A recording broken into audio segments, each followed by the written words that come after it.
Hello friends, स्वागत है आप सबका हमारे यूट्यूब चैनल बैंकिंग क्लासेस पर।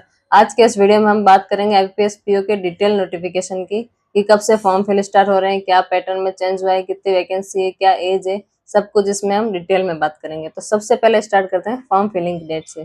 तो 1 जुलाई यानी कि आज से लगाकर 21 जुलाई इसकी लास्ट डेट है। इतने में आप अपना फॉर्म फिल कर सकते हैं। उसके बाद बात करें एग्जाम्स की डेट की, तो उसको तो अभी कैलेंडर में पहले ही दे दिया गया था। 17 अगस्त को जो है स्टार्ट हो जाएगी आपकी आईपीएस पीओ की प्री की एग्जाम्स। 17, 23 और 24 अगस्त को जो है इस 3 दिन इसकी एग्जाम चलेगी। और मेंस जो है एक ही दिन में है। अब शिफ्ट एक होगी दो पता नहीं, लेकिन 12 अक्टूबर को मेंस की एग्जाम है।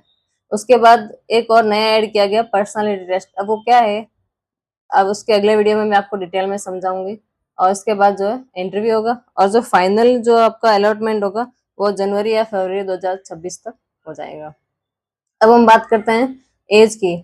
जो इसकी जो एज लिमिट है वो 1 जुलाई 2 जुलाई 2025 तक काउंट की है। मतलब अब 20 साल से कम नहीं होने चाहिए एंड 30 साल से आप ज्यादा नहीं होने चाहिए। अब हम बात करेंगे वैकेंसी की। तो इस बार वैकेंसी जो है वो आई है 5208 वैकेंसी, मतलब कि 5208 वैकेंसी आई है।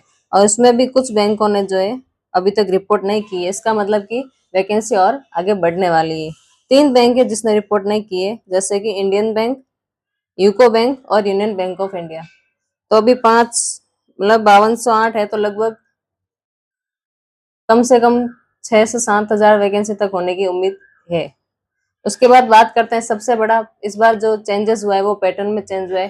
प्री के साथ साथ मेंस के पैटर्न में भी काफी चेंजेस देखने को मिला है। जैसे इंग्लिश का सेक्शन जो प्री की बात करें हम, तो वो तो 30 मार्क्स और 30 ही क्वेश्चन है।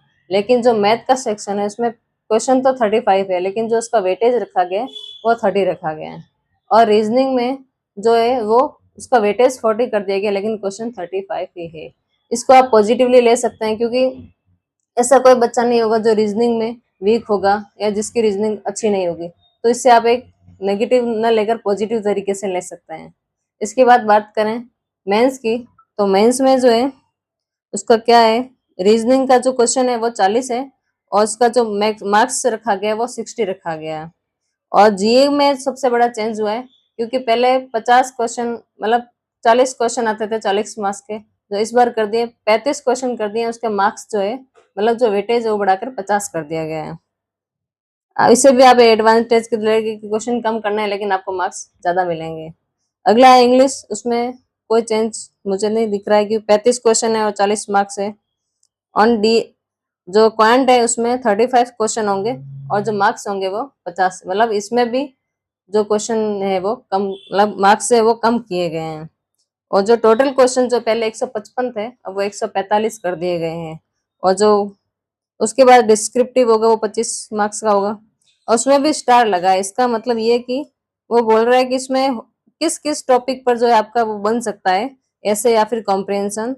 जैसे कि इसने एक स्टार लगा के बताया गया कि सोशल इकोनॉमिक इशू हो सकते हैं, बैंकिंग पर हो सकता है, या फिर जो ट्रेंड चल रहा है आजकल, या फिर जो करंट इवेंट हो सकते हैं, उनमें से किसी से भी हो सकता है।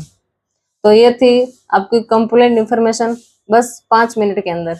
तो ऐसे ही और वीडियो जानने के लिए हमें सब्सक्राइब जरूर कर लीजिएगा। और इसके अलावा जो रोड मैप बताने वाली हूँ मैं अगले 45 दिन में कैसे तैयारी करनी है प्री की, उसके साथ साथ मेंस की क्या तैयारी करनी है, तो उसके लिए भी जुड़े रहिएगा हमसे। कल वो वीडियो भी आ जाए।